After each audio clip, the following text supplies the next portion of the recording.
Kan ada 4 buah gelas yang berisi macam-macam larutan. Yang pertama ada larutan yang berisi air putih, larutan gula, larutan garam, dan juga minyak goreng. Dan masing-masing larutan nanti saya akan campurkan dengan sel darah manusia. Ini adalah darah manusia yang sudah ambil menggunakan jarum suntik. Nah, lalu saya akan teteskan pertama kali pada larutan yang pertama, yaitu air putih. Kalau kita perhatikan di sini darah dengan air putih langsung akan larut.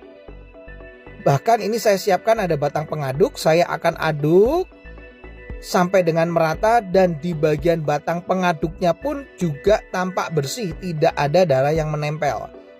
Ini artinya darah dengan air dia akan terlarut sempurna. Lalu bagaimana dengan larutan gula? Saya akan teteskan darah pada larutan gula. Kalau kita bandingkan dengan air putih tadi, pada larutan gula ini sel darahnya tidak akan larut ke bawah, justru dia akan mengendap di bagian atas.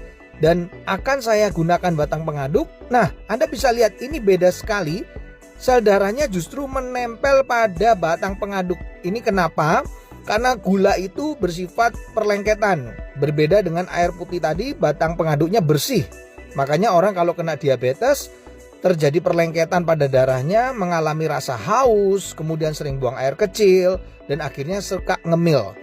Nah, bagaimana dengan orang yang hipertensi? Ini adalah larutan garam. Ini darahnya saya akan teteskan pada larutan garam.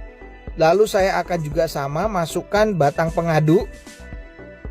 Dan ini berbeda dengan diabetes, di mana sel darah yang menempel pada batang pengaduknya tidak selengket pada gula, larutan gula. Tapi yang membedakan pada orang darah tinggi atau hipertensi yang terlalu sering makan asin-asin, ini kelihatan sel darah merahnya akan terurai, dia akan rusak, dia akan pecah. Makanya orang darah tinggi bisa mengalami pecah pembuluh darah. Yang terakhir saya akan teteskan darah ini di dalam minyak goreng. Nah, kalau saya teteskan ini langsung bisa terlihat sel darahnya nggak bisa larut, tidak juga ya mengendap di bagian atas, tapi justru menggumpal-gumpal. Ini membuktikan bahwa orang yang tinggi kolesterolnya akan mengakibatkan penggumpalan sel darah. Jadi sel darahnya akan menggumpal-gumpal, dan ini yang bisa menimbulkan penyumbatan pada pembuluh darah. Ini adalah percobaan sederhana yang saya lakukan dengan menggunakan 4 macam larutan yang berbeda. Semoga percobaan ini bisa menjadi inspirasi untuk kita agar tetap sehat.